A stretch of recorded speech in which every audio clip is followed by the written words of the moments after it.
قمر جمیل کی نظم میں راوی ظفر جمیل۔ میرا نام قمر احمد فاروقی ہے، قمر جمیل تخلص ہے، آپ اسے ادبی نام بھی کہہ سکتے ہیں۔ تاریخ پیدائش 10 مئی 1931 عیسوی ہے۔ میں حیدرآباد دکن میں پیدا ہوا، لیکن آبائی وطن قصبہ سکندرپور، ضلع بلیا، اتر پردیش، ہندوستان ہے۔ ابتدائی تعلیم مدرسہ صنعت و حرفت نامپلی حیدرآباد دکن میں ہوئی۔ ہمارے والد جمیل احمد مرحوم حیدرآباد دکن میں ہائی کورٹ کے وکیل تھے۔ ان کے انتقال کے بعد ہماری والدہ اور دوسرے لوگ اتر پردیش میں منتقل ہو گئے۔ میں بھی سکندرپور آ گیا۔ 2 سال تک میری تعلیم رکی رہی۔ اس کے بعد میرے منجلے ماموں علی اعظم فریدی مجھے لے کر الہ آباد چلے گئے، جہاں وہ ملازم تھے۔ دائرہ شاہ اجمل الہ آباد میں میرے والد کے خالہ زاد بھائی شاہد فاخری، جو کہ سجادہ نشین کی حیثیت سے وہیں مقیم تھے۔ یہ وہی مشہور خانقاہ ہے جہاں محمد حسین مرحوم کی آب حیات کے مطابق ناسخ مرحوم کچھ عرصے کے لیے قیام پذیر تھے۔ اسی خانقاہ کے بارے میں ناسخ نے کہا تھا، ہر پھر کے دائرے میں رکھتا ہوں میں قدم، آئی کہاں سے گردش پرکار پاؤں میں۔ الہ آباد میں میری تعلیم کا آغاز اسلامیہ کالج سے شروع ہوا، جہاں مجھے 9ویں جماعت میں داخلہ ملا۔ میرے دادا مولانا وکیل احمد سکندرپوری مرحوم فارسی، عربی اور اردو کا ایک عظیم نام تھے۔ مجدد الف ثانی پر ان کی تصانیف فارسی زبان میں انتہائی مستند سمجھی جاتی ہیں۔ اس کے علاوہ تاریخ یمنی اور کئی کتابیں مستند ہیں۔ طب میں ان کی مشہور تصنیف یاقوتی ہے۔ فقہ، تاریخ اور طب میں ان کی 60-70 کتابیں دہلی سے شائع ہو چکی ہیں۔ انہیں ہدیہ مجددیہ انوار احمدیہ کے علاوہ کئی کتابیں میرے پاس بھی ہیں۔ فارسی اور اردو کے شاعر بھی تھے، عاجز تخلص بھی کرتے تھے۔ ان کے چچا زاد بھائی شاہ عبید العلیم آسی سکندرپوری رحمۃ اللہ مشہور اولیاء اللہ اور شعراء میں شمار کیے جاتے تھے۔ ان کے کئی اشعار کا حوالہ فراق اور مجنوں گورکھپوری کی تنقیدوں میں بھی ملتا ہے۔ مثلاً عشق کہتا ہے 2 عالم سے جدا ہو جاؤ، حسن کہتا ہے جدھر جاؤ میرا عالم ہے، ایک عالم کے طلسمات میں جی چھوٹ گیا، ہر ادائے نگہ یار نیا عالم ہے۔ حضرت آسی رحمۃ اللہ علیہ خانقاہ رشیدیہ جونپور کے سجادہ نشین بھی تھے۔ مولانا حضرت موہانی اور شمس الرحمان فاروقی نے انہیں سکندرپوری لکھا ہے، لیکن چونکہ ان کا مزار غازی پور یوپی میں ہے، اس لیے حضرت آسی غازی پوری کے نام سے مشہور ہے۔ میں نے میٹرک اور انٹرمیڈیٹ اسلامیہ کالج الہ آباد سے پاس کیا، پھر اپنے منجلے بھائی قیوم احمد فاروقی کے ساتھ حیدرآباد دکن چلا گیا۔ وہیں حیدرآباد میں عثمانیہ یونیورسٹی سے BA پاس کیا۔ BA میں میرے اختیاری مضامین فلسفہ اور ادب تھے۔ حیدرآباد دکن میں بہت بچپن ہی میں میرے کلاس فیلو غلام جیلانی بھی تھے، جو اب بھی مشہور افسانہ نگار ہیں۔ BA تک تعلیم حاصل کی۔ اس کے بعد دسمبر 1949 عیسوی میں کراچی آ گیا، یعنی اس وقت سے اب تک پاکستانی شہری ہوں۔ میرے بچپن کے ایک ساتھی سعید الدین بھی تھے۔ ان کے والد کے نام رضی الدین تھا۔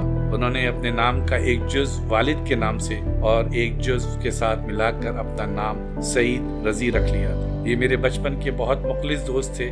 ان کی فرمائش پر میں نے اپنے ایک نام کا جز والد مرحوم کے نام کا ایک جز ملا کر اپنا نام قمر جمیل رکھ دیا۔ چنانچہ آج بھی میرا نام قمر جمیل ہے۔ پاکستان آنے کے بعد میری باقاعدہ ملازمت کا آغاز ریڈیو پاکستان میں پروڈیوسر کی حیثیت سے ہوا، اور پہلا تقرر ریڈیو پاکستان لاہور میں پروڈیوسر کی حیثیت سے، پھر کراچی تبادلہ ہوا۔ ایک بار مجھے ترقی بھی دے کر سینئر پروگرام پروڈیوسر بھی بنا دیا گیا، اور آج سے 10 سال پہلے ریڈیو پاکستان سے ریٹائر ہوا۔ کثرت سے سگریٹ نوشی کے باعث ہارٹ انلارج ہو گیا تھا، اب بھی سانس کی تکلیف ہے۔ اس کے باوجود لکھنے پڑھنے کا کام جاری ہے۔ 1971 عیسوی کے قریب میں نے نثری نظم کی تحریک چلائی تھی۔ اس تحریک کی وجہ سے نثری نظم کو ایک صنف سخن کی حیثیت سے تسلیم کر لیا گیا۔ اس تحریک میں میرے ساتھ کراچی، حیدرآباد، سندھ اور لاہور اور ملتان کے بہت سے نوجوان شاعر شریک تھے، مثلاً فاطمہ حسن،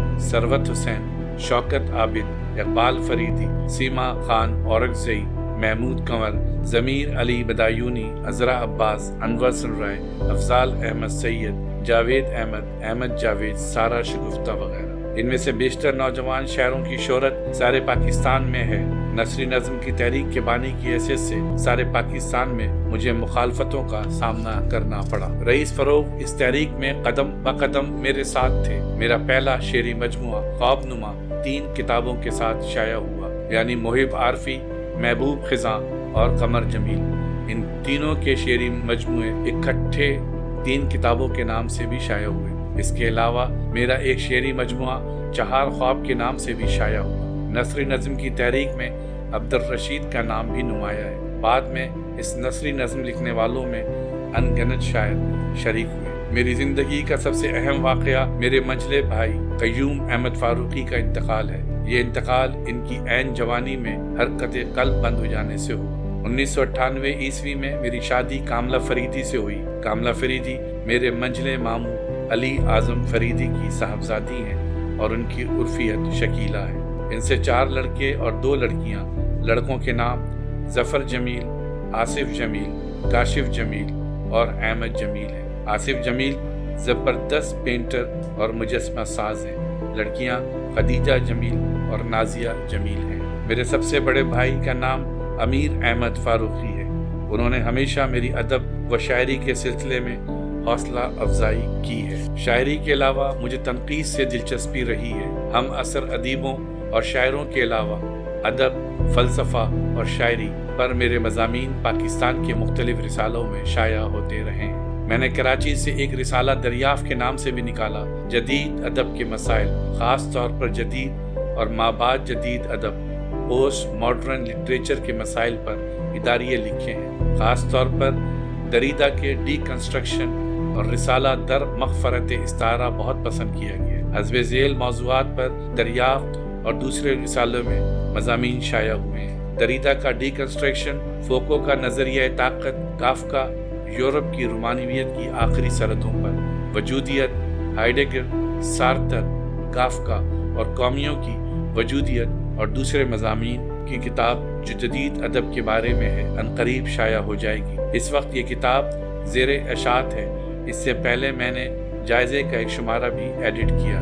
मेरे अदबी कलाम नवाए वक्त, हुर्रियत और जसारत कराची में शाया होते रहे। दरियाफ़्त और फ़नून लाहौर, नज़्में और दूसरी तख्लीक़ात शाया हुई हैं। शायरी के अलावा मुझे सबसे ज़्यादा दिलचस्पी तनक़ीद से रही है। इसके अलावा शायरी के जदीद मकतबा फ़िक्र से गैर मामूली दिलचस्पी रही है। आब हयात से लेकर आज तक जो तनक़ीद लिखी जा रही है, मैं इसमें दिलचस्पी लेता रहा हूँ। मुझे नावल और अफसानों से दिलचस्पी नहीं होती, लेकिन अगर फ़िक्शन मुझे मजबूरन पढ़ना पड़े तो मैं ये फ़िक्शन बड़ी मुश्किल से पढ़ने के काबिल हो सका हूँ। मसलन इवान इलिच की मौत, टॉल्स्टॉय की कहानी मुझे बार बार कोशिश करके पढ़नी पड़ी, लेकिन जब मुझे ये कहानी पढ़नी पड़े तो मुझे टॉल्स्टॉय को एक अजीम फनकार तस्लीम करना पड़ा। काफ़का की कहानियाँ भी जब मुझे पढ़नी पड़ी तो मुझे काफ़का भी इंतहाई अजीम फनकार महसूस हुआ। तो सवाल ये है कि इतने अजीम फनकार कैसे और कहाँ मिलेंगे। उर्दू में मुझे प्रेमचंद, मंटो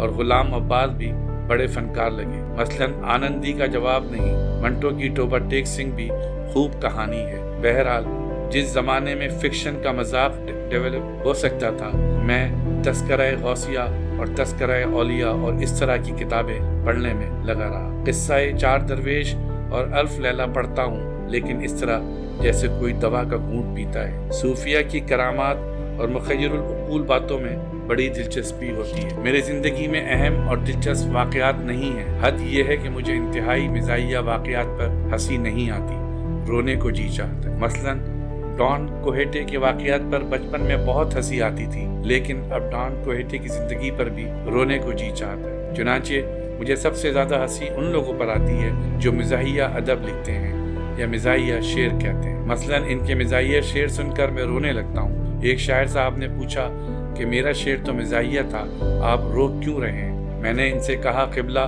मैं रो इस बात पर रहा हूँ कि आप इसे मिज़ाहिया समझ रहे हैं। उन्होंने कहा कि मैंने तो ये सुना था कि अदब इंजमाद का शिकार है। माफ़ कीजिए, इंजमाद का नहीं, जमूद का शिकार है। अब पता चला कि मिज़ा भी जमूद का शिकार है। क्योंकि चलिए, अगर मिज़ा भी जमूद का शिकार है तो कोई हर्ज नहीं, कम से कम तंज तो जिंदा है। मैंने कहा, आपकी पैदाइश से पहले जिंदा था, अब तो सिर्फ वजीर आगा जिंदा है। खुदा करे हमेशा जिंदा रहें और किसी रिसाले का तंज व मिजाज नंबर निकालते रहें। कहने लगे, जनाब इसे छोड़िए, उर्दू दुनिया की चौथी बड़ी जबान है। अगर आप कहते हैं तो जरूर होगी। मैं भी इसके बारे में 100% यकीन रखता हूँ कि देखते ही देखते तीसरी बड़ी जबान बन जाएगी, क्योंकि ये थर्ड वर्ल्ड की जबान है। शायरी में वही सिन्फ़े सुखन इजहार के लिए इख्तियार करनी चाहिए जो आपके मिजाज के मुताबिक। गज़लों और पाबंद नज़्मों के अलावा नसरी नज़में भी लिखनी चाहिए। नसरी नज़्म में इजहार के लिए बड़े मौक़े, लेकिन पाकिस्तान में अगर आप हैं तो गज़लें ज़रूर लिखिए, क्योंकि गज़ल में बड़ी गनायत और मौसीक़ियत होती है और दिमाग पर भी ज़्यादा जोर नहीं पड़ता। काफ़िये और रदीफ़ें खुद आपके दिमाग की जगह काम कर देती हैं। रह गई बहरें तो आपका दिल जिन बहरों में लिखना चाहिए उन्हीं में गज़ल लिखिए। मुशायरे भी और अदबी नशिस्तें भी आपकी मुकम्मल नहीं हो सकती। अगर आप बोर करने वाली शख्सियत है तो मिजाहिया शेर कहिए, ताकि आपकी बोरियत भी और शेर सुनने वालों की बोरियत भी जाती रहे। शेरी तख्लीक़ात के लिए मुशायरे भी मुफीद हैं और अदबी नशिस्तें भी। अदबी महफ़िलों में कभी भी अफसाने सुनाए जा सकते हैं, मगर बुलंद आवाज़ से, मिनमिनाते हुए नहीं। कारी से अदब का रिश्ता कमज़ोर हो गया। इसका इलाज ये है कि मिजाहिया शायरी कीजिए, लेकिन ये शायरी मिजाहिया होनी चाहिए, फ़लसफ़ियाना नहीं। फ़लसफ़ियाना मज़ामीन तो हों तो सिर्फ साख्तियाती अंदाज के हों या इंतहाई संजीदा। इन शायरी को इनको पढ़कर आदमी दंग रह जाए। मगरिब के फैशन मत इख्तियार कीजिए, और अगर कीजिए भी तो सिर्फ टेक्निक मगरिब की लीजिए और बस। पहले अंग्रेज़ी में लिखिए, अगर नहीं आती तो दोबारा गौर कीजिए, आपको अंग्रेज़ी ज़रूर आती होगी। कमर जमील, 5 जनवरी 1998, कराची। हमारे चैनल को सब्सक्राइब नहीं किया तो सब्सक्राइब करें और बेल आइकन को लाजमी दबाएं, ताकि हमारी नई वीडियो आप तक पहुंच सके।